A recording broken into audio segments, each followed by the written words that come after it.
Hello, welcome back to Acting Like an Actor. I'm your host, Sophie Jordan Collins, and this week we have one of my favorite humans ever, Kyra Wisely. Kyra is known for her work on tons of artsy films like A Trail of Dead Flowers, The First, and Positive. She's also known for being a vertical series queen. She's literally done 9, and some of these include The Forbidden Alpha, Oops, I Married a CEO by Mistake, Dracula's Kiss, and more. Kyra's story is super inspiring because she actually grew up dancing and didn't start acting until her late teens. She ended up moving to LA at 18 and she literally started booking basically immediately. Her booking stats are super duper crazy, which is really fascinating to me because she's very open about how she hasn't had a ton of traditional formal acting training. We talk about balance, learning acting by doing it, leaving your day job, and vertical shows! If you want to start acting but feel behind because you haven't been doing it for ages, this episode is for you. If you're thinking about leaving your day job to act full-time, this episode is for you. If you struggle with balance as a creative, I know you do. This episode is for you. And again, if you want to book one of those vertical TikTok shows, this episode is for you. Are you rich? Are you famous? What have you been on? I don't really recognize you, and neither does my mom. Can you laugh? Can you cry on command? I mean, you said you were an actor, man. What's your backup plan? Is it shattered? Dude, I'm just acting like an actor. You can't. Come on. Not this guy, Mia. He is twice your age, not to mention twice your size. And you might not care for your own safety, but I can't sit by and watch this happen. Not with him. Like you have any say at all. You know, if anyone has any say, it's me. Promise me you won't. I promise.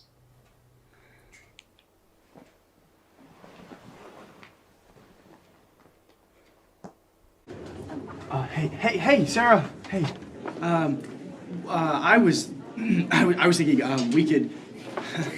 Okay.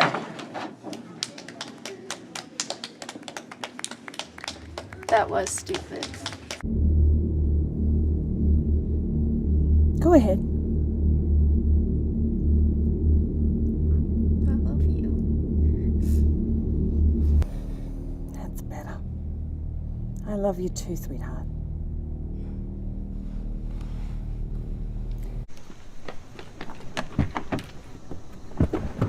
Bro, it was everything that I hoped it would be. At first I was kind of worried that he'd hurt me or something, but it was totally fine. I can't believe I haven't done this before. Why did I wait so long? What? Hello, darling. How are we doing today? Fine. Tell Mama you are sorry. You're not my mama. Very well.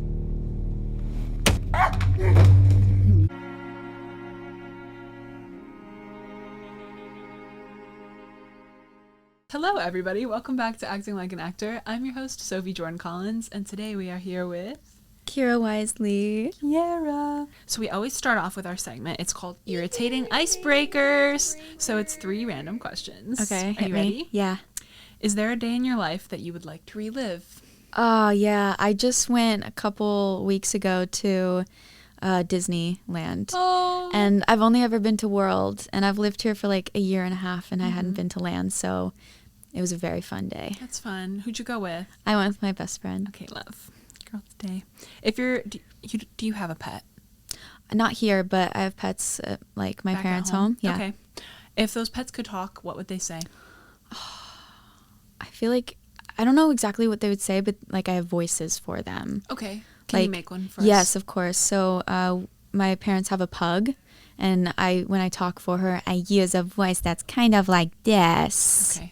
Yeah, and What's that's how his she name? talks. Or her name? Her name's Octavia. Octavia. Okay, I could see that voice for an Octavia. Right? Yeah.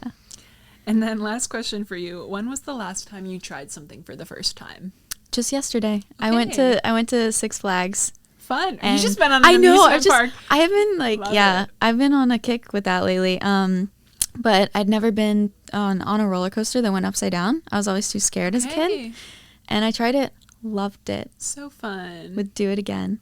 so fun. Roller coasters are one of those things. It's so funny. My whole life I said, like, I hated them. And then when I was in high school, we went on like a field trip to Cedar Point, which is this big amusement park in Ohio. Anyway, all my friends were going on roller coasters, and I was 16. I was like, I'm not going to be the girl who doesn't go on the roller coaster. So I just like pretended I wasn't afraid, and I went on. And once you do it, you realize it's not as bad as you think it is in your head. Like, you have to give yourself exposure therapy. Literally. And then it's fine. That's me with like everything. I feel like I'm always super avoidant to things, and then I do it once and I'm like, oh my God, I should have been doing this. No, it's true. We do that in life. Yeah. So often. Speaking of life, Kyra, Yes. can you tell us what your acting origin story is? Yes. So I actually started out as a ballet dancer. I trained for over 9 years pre-professionally. So I was dancing about like 6 days a week, 9 hours a day. Check out her Instagram and scroll down. Yes. Yeah, it went pretty crazy. I didn't even go to normal school. I did it online because my schedule was so rigorous. And it kind of got to the point COVID happened. So I kind of quit cold turkey, but it was kind of coming anyway. I was just getting kind of increasingly frustrated with ballet. The world kind of started becoming more interested in like tricks and, you know, how many spins can you do? How high can your leg go? Rather than the artistic aspect of it, which is the only part that I really enjoyed. And even as a like professional, like your career, if you make it to being a professional ballet dancer, you're typically only performing around 2 to 3 times a year. The rest of the time you're training and rehearsing. And I just thought that wasn't really the life I wanted to live. I love performing, and that's what I really wanted to do. And that's what I, really the only thing I could think of that I wanted to do. So I was like, God, what can I do that's just performing and just like the acting part that I love so much of dance? And I was like, acting's a thing. And my mom was like, acting is a thing. It's a very hard thing. And I was like, yeah. Dance is hard too. Dance is hard too. I'm like, when have I ever gone the easy route? So yeah, it was kind of in a way, a seamless transition mentally. But then, you know, I'd been in the secluded ballet world for so long. It was a big step just going into like normal life world, and then also trying to get into and understand like the whole world of like acting and trying to get your start in that. So I'm still figuring it out. Yeah, but I think we all are. Yeah. Forever. Yeah. No, I love that. Okay, so can you tell us how old you are, Kyra? Yes, I am 19. She's for all 19. the folks out there.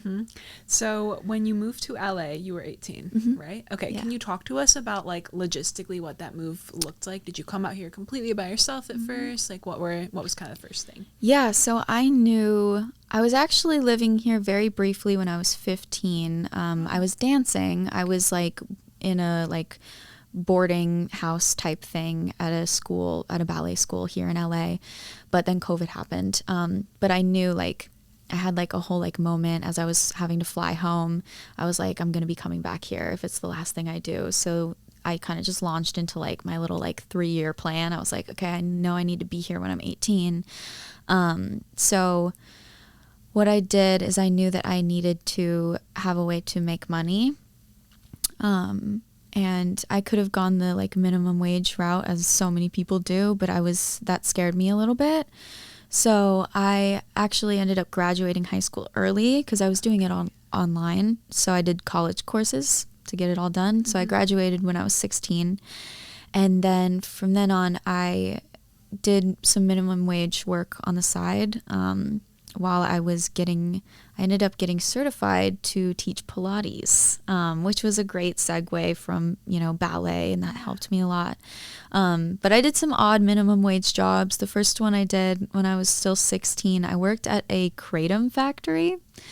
And to this day, I'm not entirely sure what kratom is. It's like a non-FDA approved drug. Don't try it at home. I don't know. But then I worked at Starbucks, which was a little more... And normal. Yeah, a little more normal. And then, so I was just saving up money. I got certified to teach Pilates when I was like 17 and a half, I want to say. And then it all really worked out as seamlessly as it could have for me. A girl that I danced with when we were younger. I like had known her since we were like 11. We'd fallen out of contact a little bit because I left dance, but I saw her post on her Instagram that she got hired as a professional dancer at Los Angeles Ballet. And so I was like, I slid into her DMs. I was like, hey, girly, I know we haven't talked in a bit, but do you need a roommate? Because my parents were like very adamant, like, you're an 18-year-old girl trying to move out to a big city alone. You need a roommate. And I was like, I don't know anyone in LA. I can't just find someone off Craigslist. That's crazy. That's what I did. Really? Yeah. Was that okay? Well, it was Facebook, actually. Okay, that's okay. a little better. It was fine. Mm-hmm. But so I was just scared. I didn't know like a soul.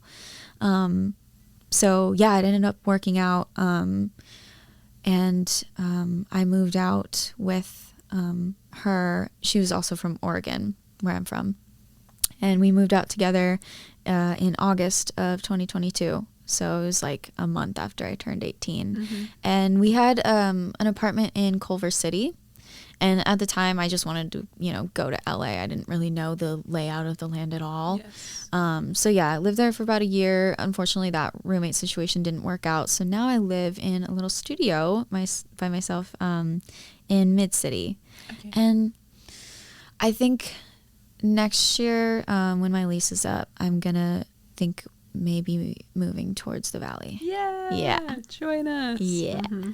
So yeah, that's City's not bad though. You're it's like kind of close to everything. It's a little better, I feel like, than being fully west side. Yeah, for sure. But I think I feel like I've kept migrating more up north the longer I've lived here. No, fair enough. I feel like all the actors are in the valley. I agree. The shoots are in the valley. That's too. what I was feeling too. It was the commuting that was getting me, and like the west side's more expensive too, and I'm like, so valley's where it's at, I think.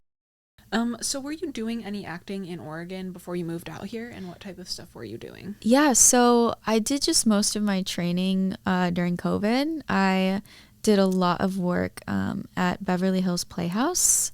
Most of it was online though. Yeah, so I did a lot online, and I worked like privately with a coach from there too. So that was really good, and it was just a good like transition. But I will say, in terms of like my acting trajectory, my path has been less training oriented and more just doing it, learning by doing, learning through just experience and being on set. And that's worked a lot for me. I would like to take some more classes when I can. Time permits. I know, when time permits, but yeah. And it was just a thing of like, when I moved here, I was working at a Pilates studio and also just like building my reel. And then now I'm doing, more just shooting in general. So it's hard to find the time. It's hard to find that. It is balance. Yeah. That's always the battle, I feel like. I know, finding balance between like training as an actor, but then you're also working as an actor. So it's like, and then I don't know if you feel this too, but when I'm on set working as an actor, I'm like, is it worth my time and energy to then also be training as an actor? Like then I might just murder myself. Like when I go home, I kind of just want to be Sophie for a second. Right. Okay, so I actually did want to talk to you a little bit about your reel. We'll have played your reel at the beginning of this episode. Oh, but sweet. I love it, Kyra. Really? I think it's very, very strong, and it shows you really well. Thank you. I wanted to ask you, are those all projects you've done since being in LA? And like, how long did it take you to build the reel? Everything like that? Thank you. Let's see, I think the first clip is maybe like me like sitting on a couch. I loved you did in Washington. Yes, I loved that project so much. And is that a feature? No, it's just a short. And it was to this day still one of my favorite projects I've done, and it was before I even moved out here. I filmed that when I was 17. Cool. It was, I want to say we filmed for about a week in Eastern Washington, and it was like my first really film project that I'd done. And I'm super proud of it. I feel like it still holds up now, and I'm like, cool. So I keep it. But the rest of the projects are just like student films that I have done in LA, and I was able to hound them for the footage, and I was able to get that. Did you edit the reel yourself? I did. Cool. Okay. Yeah. It's very strong. Thank you so much. I appreciate it. That leads me to my next question. Do you have reps, like an agent and a manager and stuff? I do. Okay. So I've had an agent for, honestly, most of the time I've been in LA. Okay. I think, so I moved here in August of 22. I think I got my agent in like October of 22. Okay. I just had an expert. I don't know if you've heard of him. His name's Brian Pataka. He's like just like a actor business coach, but he specializes in agents, and he was on last week, and we were talking about how a bad agent is better than no agent. Would you agree on that? I would, because like they still are submitting you for stuff, and if you're self-submitting on your own, all it is like an extra person helping you out. You know what I mean? Right. Like, you might It as doesn't well. It's hurt not you. hurting you. That's my Yeah. thing. I think some actors like, you probably feel the same way, but if an actor doesn't self-submit, if you put your whole career in your agent's hands, like, I'm sorry, sir, and then you complain to me about working, like, No. sorry. No. So I At think this those are the stage, people. Those are the people that I feel like always complain about, like, never working and my agent sucks. I'm like, okay, well, yeah. Yeah. The only person that's going to work like as hard for you is yourself. Yeah, nobody will fight harder for your career than you fight for it. So yeah, do you have a manager at all, I or do. just him? I just got my manager, I want to say like back in October of this year. So, October 23. She's lovely. She is kind of affiliated under an agency. Okay, cool. So she's out there on like breakdown services, getting me you good stuff. getting me some cool things. And yeah, so it was also just nice. Like I'd had a year of like figuring it out in LA and figuring out how to deal with like having representation. Yeah. And I was able to kind of start anew with her and like not make mistakes that I made with like my agent. Yeah, of course. For example, I can't stress enough asking for a submissions report. Yeah, girl. I didn't really think about that like a year ago. Yeah. And then it got to the point where I wanted one, but it was like it was just like that awkward thing of like I'd never asked for one before. You didn't want to make them feel like they weren't doing Exactly. their job. Yeah. So yeah, right off the bat, like my first month with my manager, I was just like, hey, could I get a submissions report for past month? And I mean, if they're a good rep, if they're like legit, they're gonna give it to you. Of course. Like, I ask for them as well. I always make it sound like it's me. So I'm like, can I have my submission report? Because I want to make sure like all my materials are like getting me into the right room, and I just want to see what you're submitting me for that I'm not getting called in for, because maybe we can fix something on my end. Yeah, which is genuinely true. For but sure. then also I do like to know what they're I just get curious too. And it's so cool, especially as somebody who self-submits. You probably feel this too. Obviously, we don't see Netflix, HBO, none of the big stuff on our end, no matter how much I try. Nope. But it's always cool seeing on my submission report, I'm like, holy moly, the stuff they see on their side, I'm like, gosh dang it, if I was an agent and I just had access to all of these people and could like pitch myself in the notes. It's wild. Anyway, I know, it's crazy, the amount of stuff. And then it also makes me, I'm like, dang, the amount of stuff I'm being pitched for but not getting called into audition for. It's fine. I always wonder about that, and I'm curious what your thoughts are. Is it just they haven't seen you enough? Is it who you're affiliated with, who's the one submitting you? I think it's everything. Is it? But I know that was something we talked about on our last episode as well. So when I first got to LA, I had an agent for 2.5 years who, similar, like they were not very good. I would never go out. I would never get an audition for Netflix, HBO, nothing for my first 2 years in LA. And I kept asking my agent, and she would be like, Sophie, it's because you're green. It's because you're green. I was like, but why am I not getting a co-star? That's like 3 lines on a show. And I had friends who were my same type, blonde, right around my age, same credits, getting called in for Netflix and stuff for co-stars. So I kept asking my agent, like, what is going on here? I ended up dropping her, and I got a manager a little less than a year ago. The minute, it was like 1 month into my manager, right before the SAG strike, she got me a Netflix audition, like right off the bat. So what this showed me is that, like, I kept thinking I'm the problem, kept updating my headshots, my reel, like all of this stuff.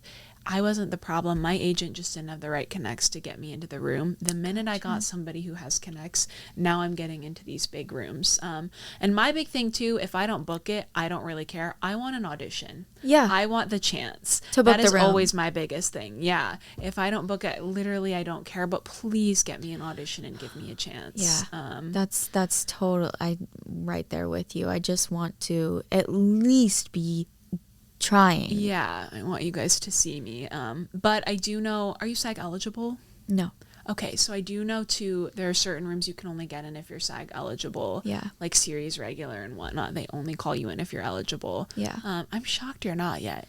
Soon. I know. Gotta be soon for you. Yeah. Damn, girl. I know. There have been a bunch of projects that I've done that it got like the paperwork didn't process like I thought I would be. Yeah. I'm sure you'll book a short or something soon that will get you in. Yeah. But I know that's something. Do you audition for bigger projects sometimes or not too much? A little bit. Okay, cool. But through this manager probably? Yeah, That's but cool. I'm kind of at the point where I'd like to see more. Yeah. But it's also just like... And when you are green, and people always said this to me too, your age.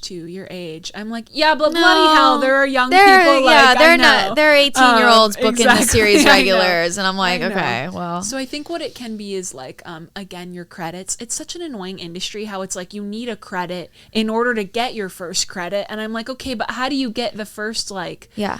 Bloody hell. It's the catch-22 that really kills me. It is. I know. And then, too, you're at a point, too, where you're like us. You've done a lot of indie things, a lot of commercials, a lot of short films, super long IMDb. But I'm like, I still want one credit of, like a big show. Yeah, like something that's, like, recognizable. You know? Yeah. Yes. So it's like, yeah, again, just the beginning stages in LA and working through that. And it'll all work out as it's meant to, but it still doesn't mean that it's not, like... Yeah, I know. And then I have it too where it's like not even to be a brat, and I'm sure you guys feel this too, but sometimes I'm watching TV and I'm like, bloody, like I could have done that. Oh, I could have done that. Why didn't I get an audition for this? I know, when you see a bad actor and you're like, okay. Mm-hmm. Okay, this is a good segue. What has been the hardest part of pursuing this business for you? God.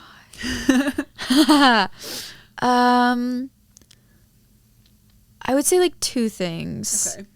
Balance. Yeah. What is balance? Yeah. Which I have my strengths. Balance has never been one of them. Okay. So in like doing this career, this path is like, I think it's hard to just balance anything in life, but especially being an artist. It's all encompassing, dude. It's There insane. really is no balance. Your life has to intertwine with your work, Yeah. and that's kind of the way it is. And it's hard. It's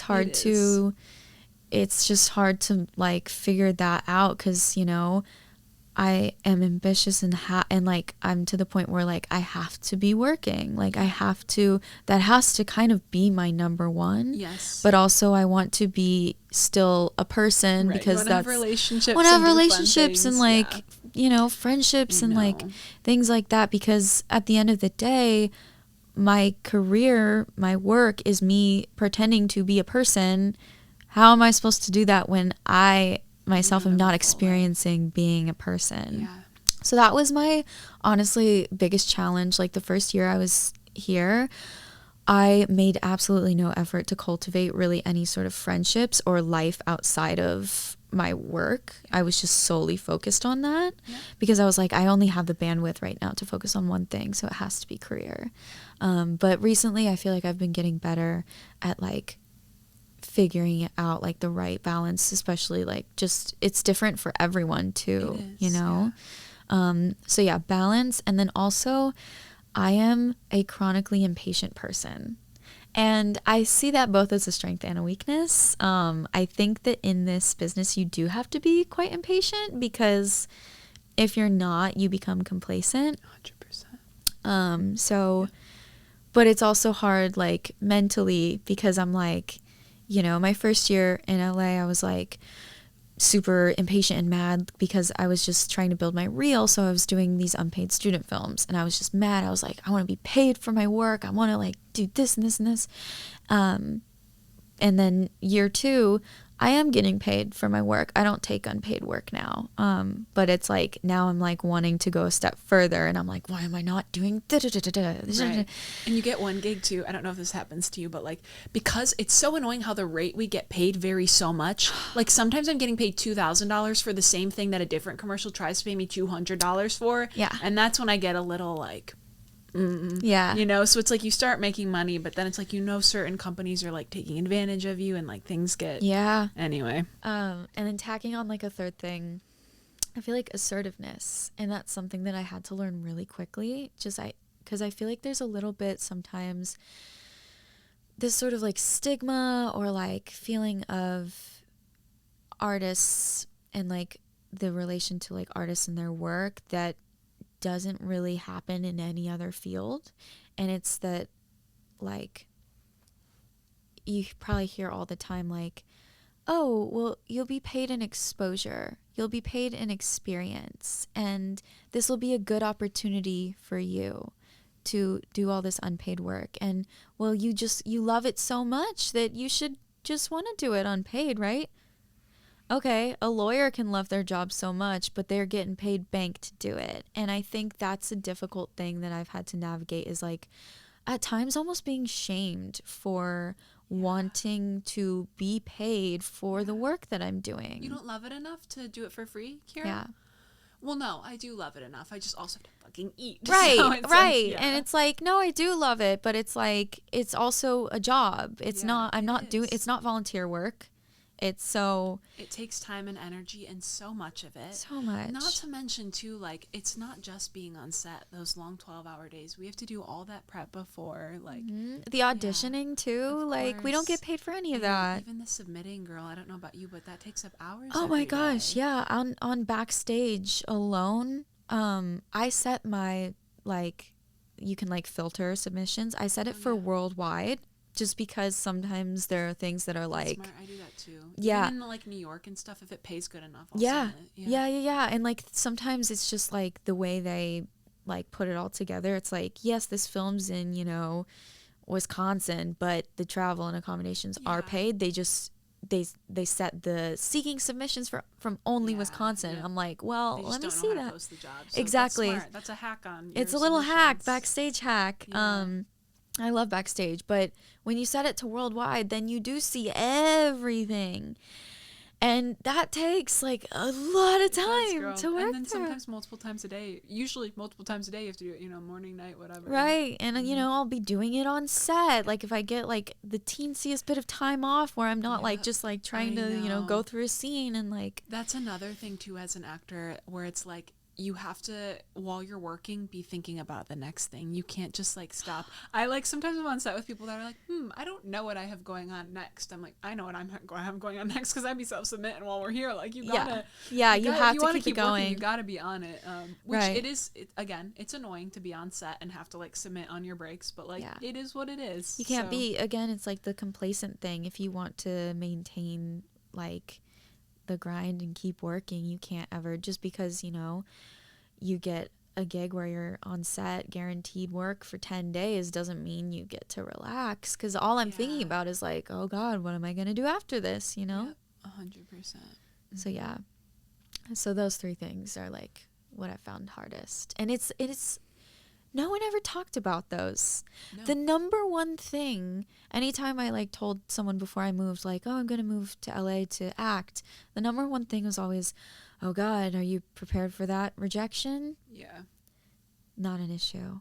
There are a lot of issues. That's not one of them, because like kind of like you were saying, I'm happy to be rejected at this point, because I love a no when I get an email being like, we went with somebody else. I'm like, yeah, and like sometimes it's like a no, but we liked you. Yes, you know, it's the booking the room girl. Thing, you know? And like I've had that countless times where it's been a pass on me for that time for like a small role, and then like a couple weeks later they come to me saying like, hey, here's the lead because we remember you and we liked you. So yeah, that was never the issue, and and it's like, and it's also like, I can't be offended because it's all so subjective too. Like, at least with ballet, if it was a no, you're just not good enough. You know, it was a lot more objective that way. So that hurts a bit more. But I mean, it can be down to like literally like hair and eye color. Sometimes they're that specific. And I'm like, well, I was never going to get this because I don't have green eyes and I'm not a brunette. So... No, I love that mindset. I know that's, something I always talk about is like what's meant for you finds you and no one can take it away. Whatever role is meant for me, I've seen it happen in the past. I've seen it happen with you. Like the roles that are meant for you, nobody's going to book those. And if I don't book it, okay, I want the story to be told in the right way. And if I'm not the right person, that's okay. Yeah. And good for whoever did get it. Yeah.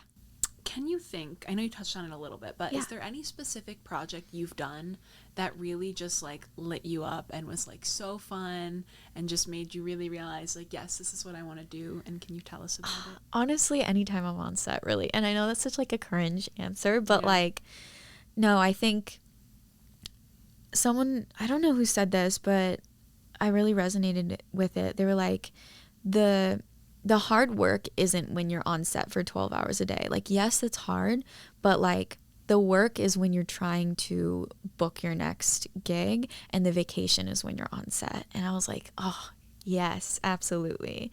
So I think, like, of course, I've had projects that I am like passionate about, but like even, you know, really crazy bad writing storylines where I'm like, you know, a wolf girl running through the woods. I'm like, yeah, this is it for me. Like, I'm still so happy to do it just because, yeah, I just love being on set. Like the whole like buzzing energy of just everyone being so creative and genuinely loving what they do, even when it's a hard 12-hour day. Like that's what, anytime I'm on set, it really solidifies for me, like, I'm meant to do this. Yeah, I love that. I totally agree. I know there is a weird piece when you're on set too, because yes, you still have to be submitting for the next thing, but there's still a little bit of peace that you're working in that moment. Yeah. And I know I almost find it in myself. It's like I should be more stressed when I'm on set, but why am I more relaxed when I'm on set than I am when I'm like at home on a day off sometimes? Yeah.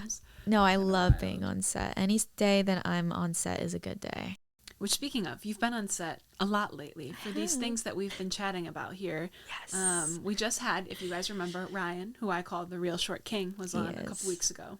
And now Kyra is the Real Short Queen.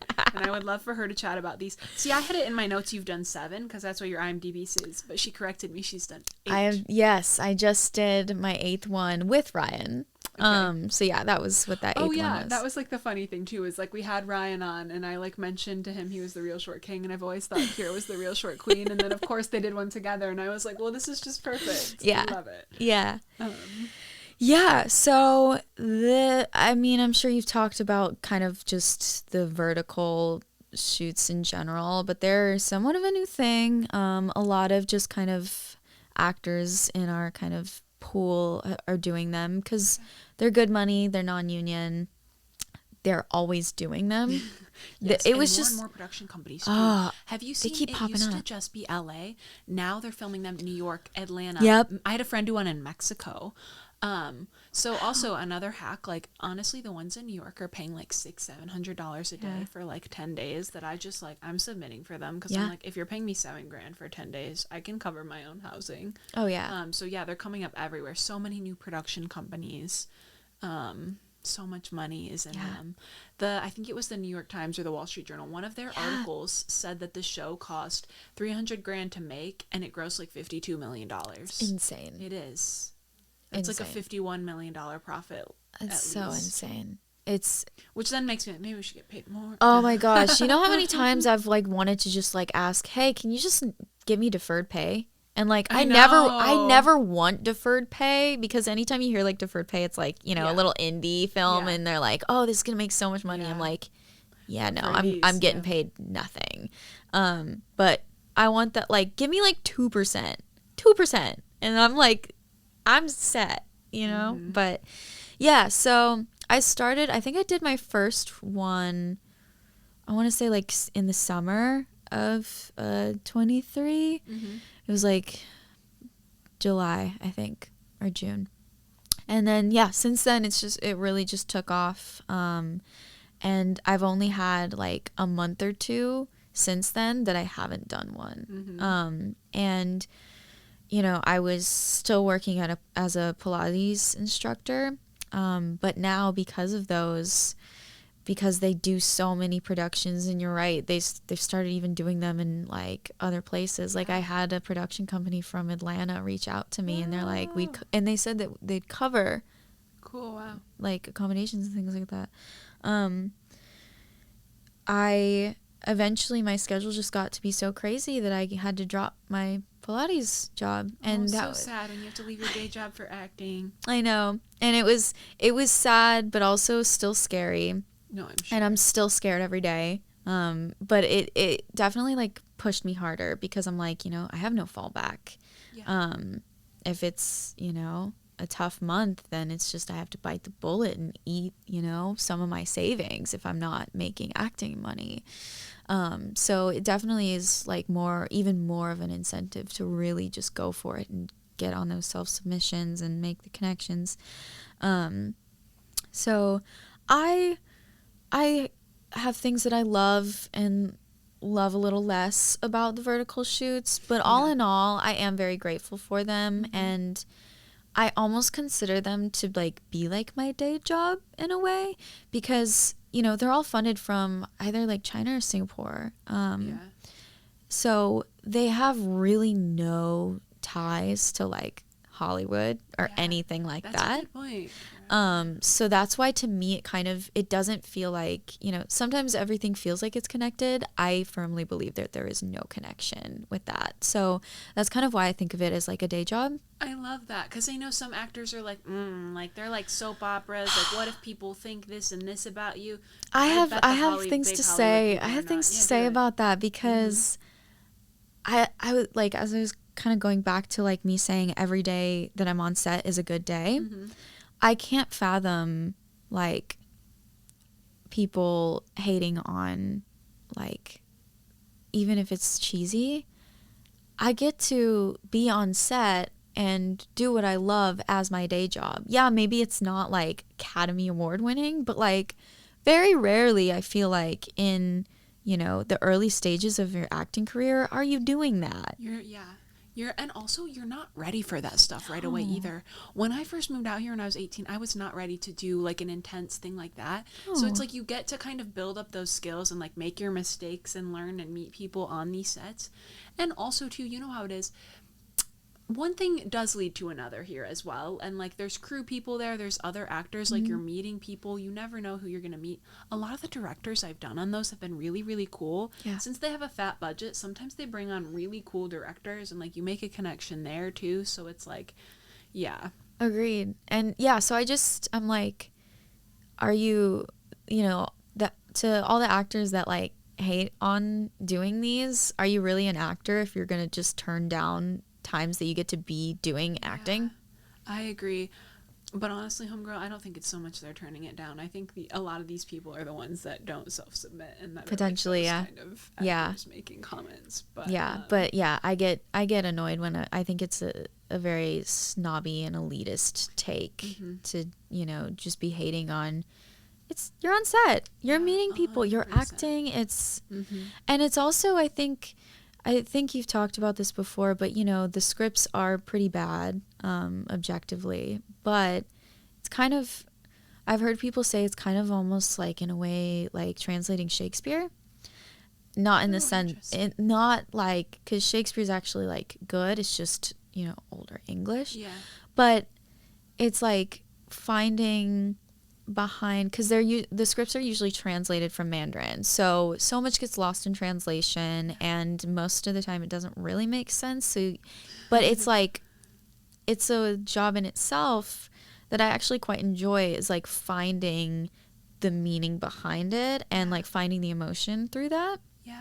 And it's great like just script work prep, I guess. Yeah, it's like, again, kind of making it like an acting exercise for yourself. So and also too, like, you're not always going to get good writing in general as an actor. And I think that Shakespeare thing is really good because you're right, you're taking this thing that like doesn't really make sense and you're finding a way to make it authentic. Yeah. And Kyra, I think you do that really well, and I think that's why they keep bringing you back, is that there are a lot of actors that maybe don't do that, or even like honestly, it's so funny. I treated them a lot like soap operas at first, and I think it just depends on the director that you get. Yeah. But I only booked the lead in one after I stopped treating it like a soap opera and treated it more like an indie audition, and I was like, really interesting. Yeah. Once I got more authentic and stopped playing like what I thought I wanted them to be, as we actors so often do, we just played it the real way, they kind of liked that. So I think Yeah. that's a good perspective. Yeah, for sure. Because I think, like, of course, for all of these, they have, like, the looks that they want. You know,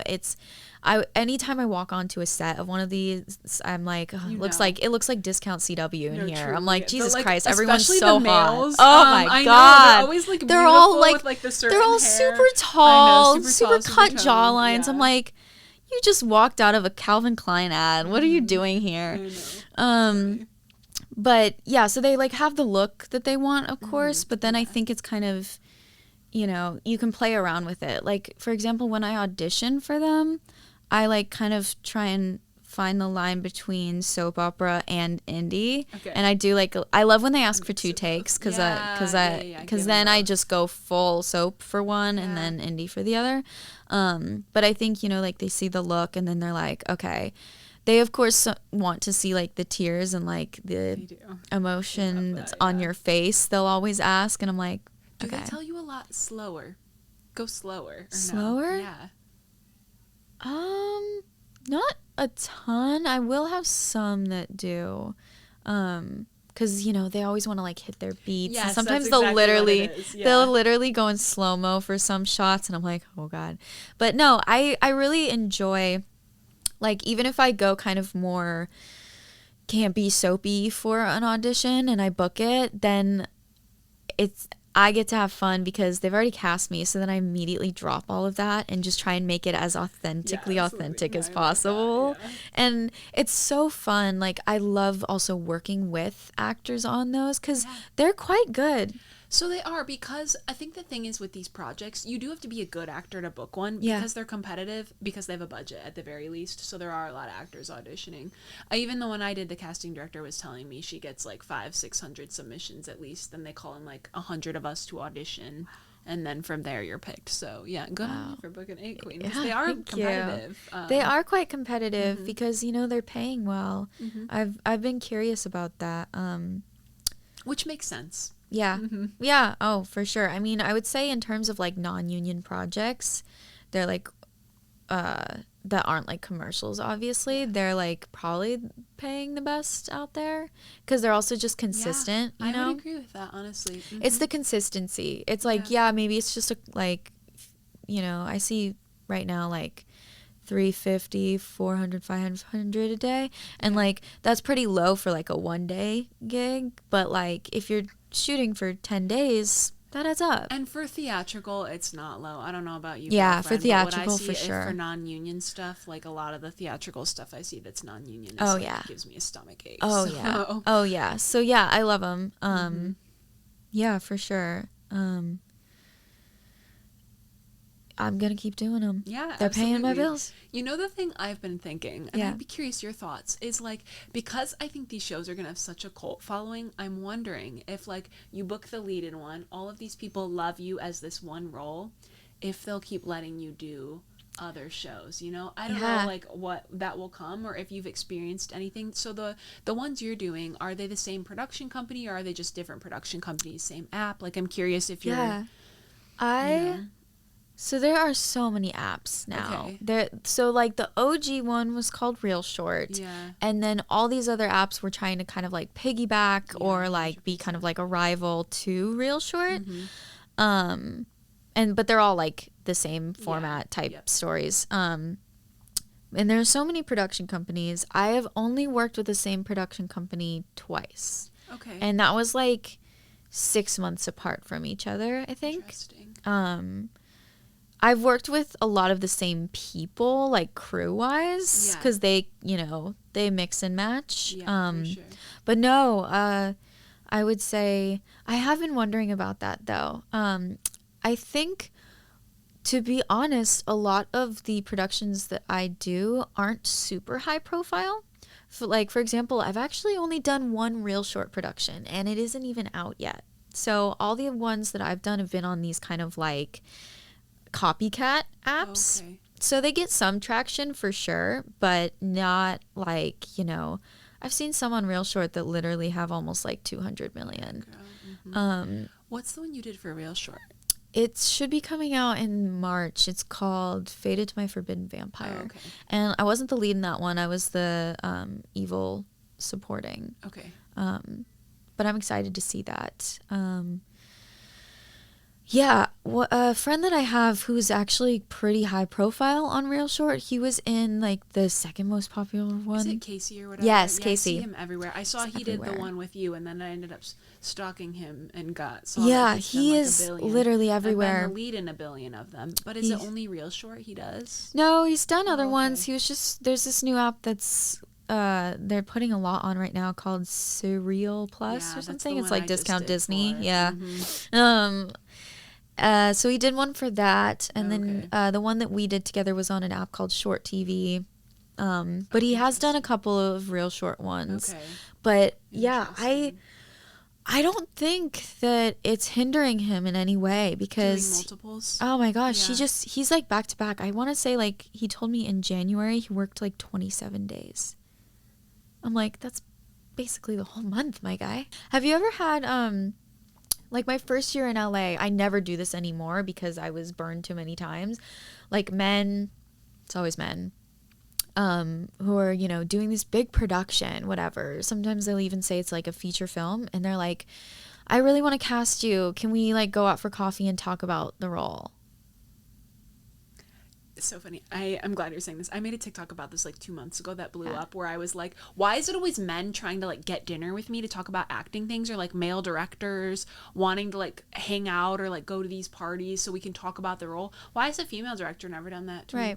Why is it that never happened? Right. I know. I don't know if they don't understand how inappropriate that is to just like, and then it puts us in such a weird spot because it's like you make me feel obligated to like hang out with you because I kind of want a role in this film, but then that's also weird that I'm hanging out with you to get a role in this film. Oh yeah, I know, it's so fucked up and nobody talks about that. It's but I know. so incredibly frustrating and like in a way demoralizing just because it's like.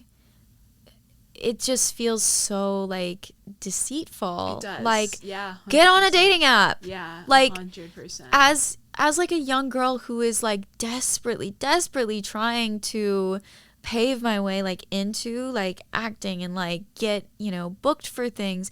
It is just so incredibly frustrating when it's like feels like there's just no respect. Yeah, absolutely. I know. It's like all they want is just like coffee with a pretty girl when I'm like out here doing my absolute like hardest to make it in this business. Yeah, it is demoralizing. It feels like they don't take us seriously. No. Like, oh, you are just like a cute little pretty girl. Yeah, and I'm like, no, like I'm my own business and I work damn 100%, hard for that. So to be reduced to just a pretty girl that you can trick into getting coffee with you.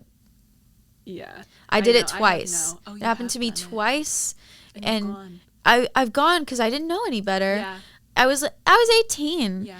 I did it 2 times, and that was more than enough for me to be like, no, projects? Yeah. No. I would literally get ghosted. And I'm like, I guess they would get mad because I wouldn't want to talk about like whatever they wanted to talk about that was not at all appropriate or on topic. Right. I was just there to be like, okay, so what's your project? Right. And they wouldn't like that. So then they would ghost me. Yeah. I, in general, just don't really think in-person meetings are needed at the beginning stages at all. No. Unless it's, you know, Margot Robbie meeting with Greta Gerwig for Barbie. Like, if Martin Scorsese wants to have a meeting with me, let's do it. Anybody else? Sorry. No, because it's just like, I'm so sorry. That's another thing too. I'm a very passionate person and I love people who are passionate, but it's another thing that kind of grinds my gears, and I'm sure you've experienced this. I'm sure like everyone has. These like independent filmmakers who just think their project is like the best thing since sliced bread. And you're just like, it's good. Sometimes it's not even good, but you're just like, they just think that it's gonna be like this like it's huge, gonna make you a huge star, and like they cannot pay you a lot because it's like gonna do all of these things. Yeah, like, I know it's like it's kind of an ick for me, to be It's honest. an extreme ick. Like, talking to me like their film's gonna be the next Oscar winner, and I can read the script, and I'm like, see, but you should let me tell you before anybody else reads this ain't no Oscar winner. Like, sorry. No, it's it's one of those things. So, and like they're often the ones that are like, we have to have like a bunch of meetings before, and I'm like, I'll catch you on Zoom. Like, I'm not going, I'm not driving, spending gas money, finding parking, paying for parking. Like, even if you're paying for my meal, it is not worth that, because I'll catch you on Zoom, and if that's not good enough for you, then I'm not like wasting my time. Yeah, That's not a thing is like interested. another thing is like that I found difficult but necessary is like learning when to just say no to like keep your boundaries because it can be hard to feel like something's slipping through your fingers, but sometimes it's just more trouble than it's worth, and like you cannot say yes to everything just because you don't want to like miss out on an opportunity. Because it's come to the point where I can tell very easily, is this a person that I am going to be able to work with? And if they're the ones wanting, you know, a million meetings beforehand, I'm like, run a rat race. Yeah, I know. It's weird when projects do that, or even and just that feels disrespectful too, because I'm like, they does. think that their project is like literally the only, because I mean, I get it, in their world it is the only thing they're working on, but it's like, I have so many other things that I could be doing. Sorry. Right. Like, I don't have time to constantly be meeting you for lunch about this, you know? And to talk about it and all the things. Yeah. I'm glad you talked about that. Nobody else has before, and that's a real thing. Yeah. It's also difficult, like, not to be like, as a woman, but I think it is a little bit because, you know, we're just in general just expected to be like, you know, doing whatever is asked of us and not being having elegant and like, for sure, I know that there's at least one director who like thinks I'm literally a bitch and has like told other people that because I like didn't do the whole dinner thing and play that game before, and like that blows my mind because we did nothing wrong. I did nothing wrong, and that's now them being he gets to inappropriate. go and flame me behind my back.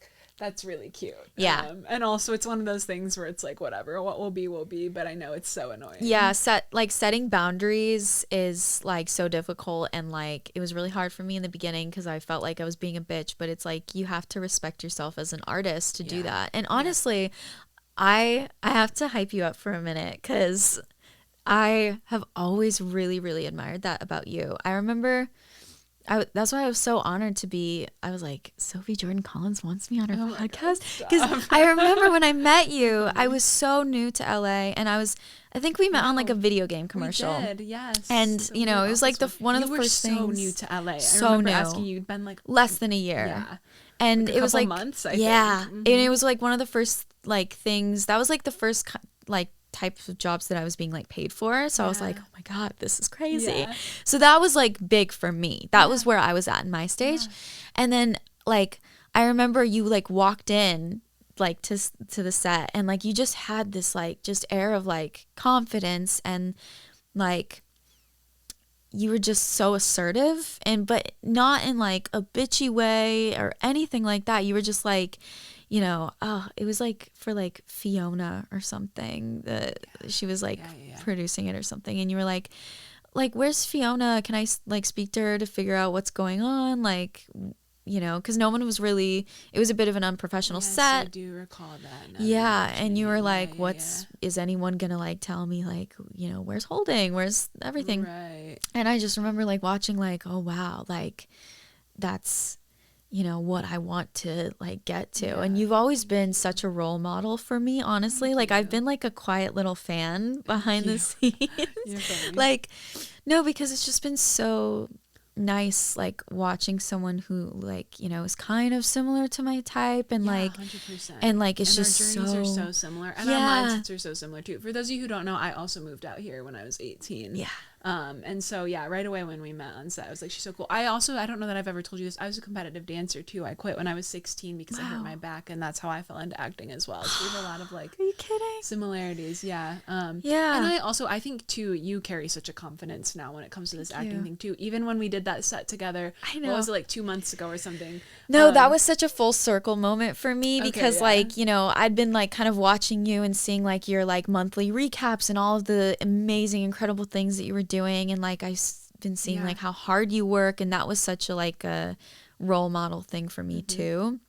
And then I was a day player on Kyra's set where she was number 1 on the call sheet for the show. And I was like, Sophie! I know, I was so hyped when I saw you on there. But what I will tell you, there was something, I I think it was like a continuity thing that you had brought up to one of the crew members. And when Yeah. you did that, I was like, dang, that's when you know you've been in this game for a hot minute. Is when we start getting the balls to like help the crew people. And like, because you know how it is on those, there are some messy productions. You do a lot of messy productions in the beginning of your career. It's just the way it is. And I know you get to a point where you kind of know the drill and you start helping, making things simple for everybody where it's like not really my job, but like if I got to step in to get things moving here, I will. Yeah. While still being in my lane. But yes, but it's especially nice to be on like sets that are like more like high budget, more experienced, because then it's like, you know, I'll be in this zone of like thinking that I have to carry all things, and I'm like, oh god, like the continuity was my hair was like and like they're already doing it, and I'm like, of course it is so nice, girl. I know. Oh my gosh. Yeah, it is for me.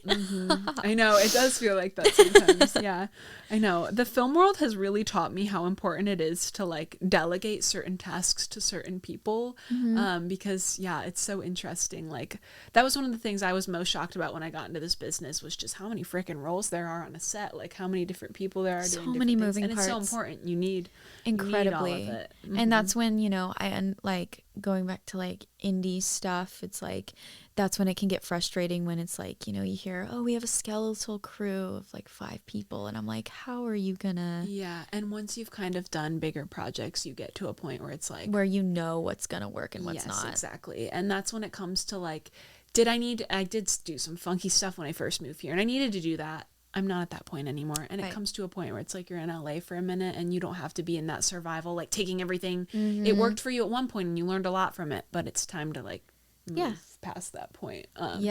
Though I will say, again, if you are like new to LA and you're younger and things like that, I do think there is beauty in kind of taking everything. Just be safe, for sure, of course. But it's just it's all experience too. It is, and then you can like doing those types of things. Nothing works the same way twice for like people. So like no one makes it the same way. So like your path is entirely your own, and like you have to find what works for you. So I mean, do the unpaid student films, get the real footage, figure out, I mean, because the students are learning too. So if you're new to it, like that's a place to learn as well. And you can, you know, see issues that could come about from inexperienced people, and you can learn from that too. So yeah, I definitely do not regret like the first year that I lived here and was doing mostly unpaid student films, because I learned so much from that, and I continue to learn. Like no matter what I do, I learn something new on every set. For sure. Absolutely. Yep. It's all about experience. Yes. Okay, Kyra, we are starting to come to a close here, but I'm curious, is there anything that you want people to know about you? Like, is there anything you feel like people might assume about you that you'd like to correct, or just something you would like to tell the world? Oh, that's a good question. I guess I feel like this can just come about when like just working with me or being around me is just like never assume based off of appearance. I think you could probably relate to this, like the dumb blonde, the passive blonde, but I don't think either of us are passive people at all. And like, just we're both very ambitious, and I think that's something that can sometimes come as a surprise to people. But yeah, I guess for me that would be that, is like, don't underestimate me. I'm young. I am still, I'm not out saying I'm super experienced. I still feel very inexperienced, but I'm always, you know, down to learn. But it's like, don't underestimate, because and I want to not underestimate myself too. I think that's a big thing. Just like being an artist is not like never underestimating yourself. And I hate this saying because it sounds so like voodoo or whatever, but like knowing your worth. And like, it's true. I've heard like people say, like, you know, other actor friends of mine, like, oh, one time this girl was like, this production was like, you know, we can only pay you like a super low amount per day. And you know what she said to them? She was like, well, unfortunately, it sounds like you can't afford me. And I was like, I love it, because she'd been in LA for like 4 years and was doing projects that were paying, you know. And sometimes it comes down to that, because it's like, you know, not to objectify in a way, but it's like we as actors are like a product, and it's like if you want your film to look nice, you're going to buy an expensive camera. So if you want a good actor, you're going to have to, No, I love that, Kyra. I think too, us actors, we kind of all need to like band together on that as well. Like when I do see some actors that I'm like, I know are good taking like lower things, sometimes I want to be like, girlfriend, come on. Like we want to make them not, and sometimes that's the hard part too, is like I've even had times where I'll try to negotiate, mostly for like commercials and print modeling stuff, and sometimes they like won't negotiate with me, and I know that they'll just go on to like the next person, you know what I mean? So sometimes it can feel like I don't know. So that's when it comes down to like set a rate in your mind of what you think you're worth and what you're willing to work for. And I also think too, in terms of like how much time it's going to be or how much energy it's going to cost me. Cause I've done shoots that only pay $100, but if I'm there an hour, sure. Yeah. $100 is fine. Oh, so yeah. It's like you have to try to think through all of the details in terms of when you're thinking of your rate and if you're going to take it and whatnot. But right. Yeah. No, I love that. Okay, my last question before we move on to Fast Frisky 5. Yes. I'm curious, do you ever feel like you're missing out on any like normal 20-something, I know you're not 20 yet, but normal, young, late teens, early 20s experiences like college or partying or anything like that? That's a good question. And like my parents have countless times asked me that because I've always had a very unorthodox trajectory, I guess, because I started going and doing online school in 7th grade. So it wasn't even like my adult life was weird. It started when I was like 13. Yeah, fair enough. But I think I can honestly say no. Yes, I didn't go to prom. I didn't go to homecoming, whatever. I didn't go to normal high school. And I'm not like a party girl. I'm not like out there going crazy. I think I am lacking in those experiences, but have gained a lot of different experience. I just think it's different, and I don't regret it in the slightest, just because I think it was right for me. Like I started traveling all around the country when I was 11 for ballet. Like I would live in dorms in random cities all over the US for like 5-6 weeks at a time when I was that young. And that really formed and shaped me as a person, and it taught me independence. I wouldn't have been able to move out here at 18 if I hadn't done that.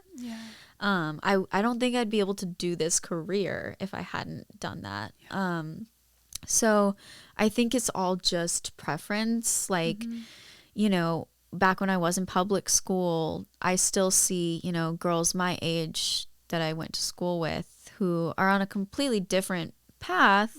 And, they're doing like the whole college thing and like, and I think that, one isn't like better than the other. Right. And I've always just, again, been like a very like work oriented person. Like, I know what I want to do and I want to do it. So I think that I personally don't feel like I'm missing out. Yeah. And there's always time, like, That's true too. I think, yes, you might be missing out on like college and partying and whatnot, but you've been doing a bunch of sets since being in Los Angeles. You've done 8 shows. Yeah. You've gotten to do a film in Washington. Like you've done all this other cool stuff that you wouldn't have been able to do if you were doing those things. And also I totally agree with you. Not everybody's path is right. I was the same way. I knew for me going to college and partying, I think about that. I would be graduating college this year and I'm like, oh my gosh, the past like 3 years, all this cool stuff I've done since being in LA would have never happened. I wouldn't give that up for the world. Agreed. I also know myself.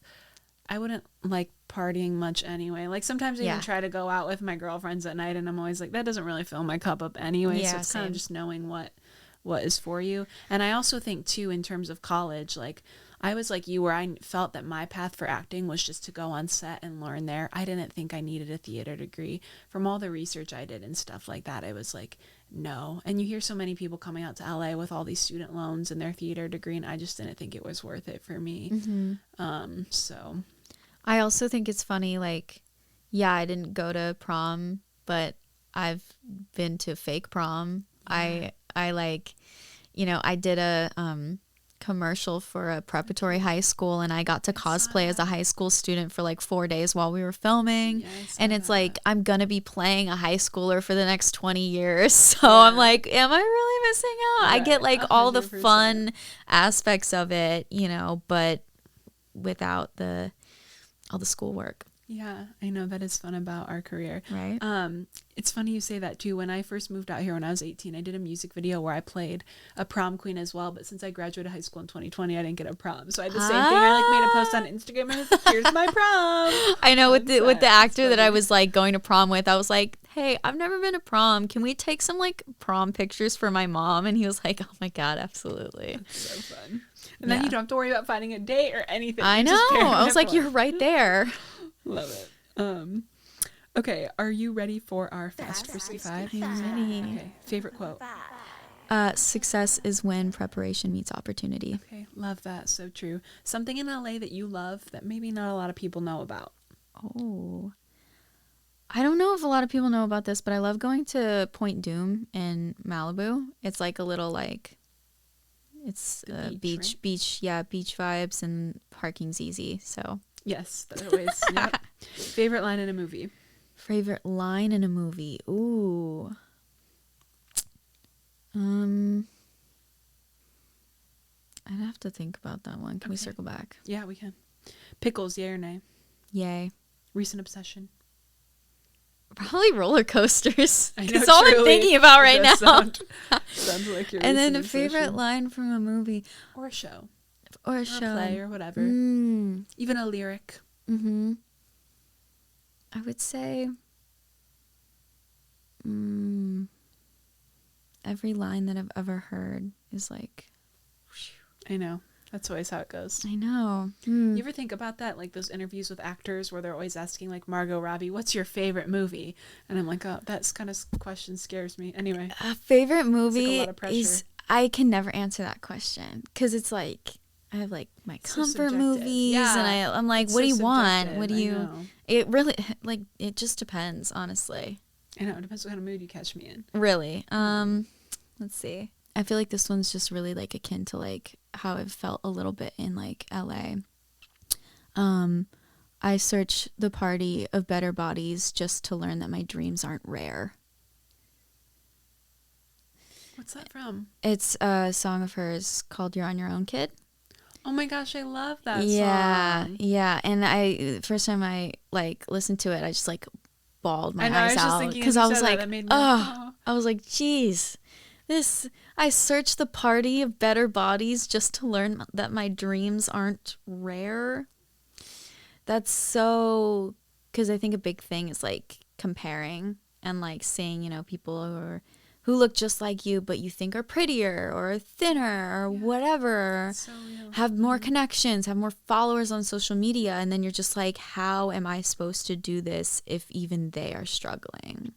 And like, and also just the sheer amount of people who are trying to do this. It's like, I can't. My dreams aren't rare. Really like I can't think about it too long or else I really spiral. But yeah, so that line just really stood out. It was just such like an artist line too. Yeah, I'm like, all of hers. I know. I'm like, of course she gets it. Okay, is there anything, Kyra, that you want to leave our Acting Like an Actor viewers with? Oh, well, if you are looking to act like an actor, number one advice is just do it. Like, I think even I now will be like caught up in like, oh, how are my headshots? How's my reel? How's da-da-da-da-da? Just do it because like you're just wasting time if you don't really like the right person is going to be like, you know what, maybe, your headshots aren't perfect. Your reel's a little short, but like anyone is going to be willing to take a chance on you and you have to just be willing to take a chance on yourself and just like go for it because it's always a no if you don't try. Yeah. No, I love that. Yep. All right. We'll catch you guys next week.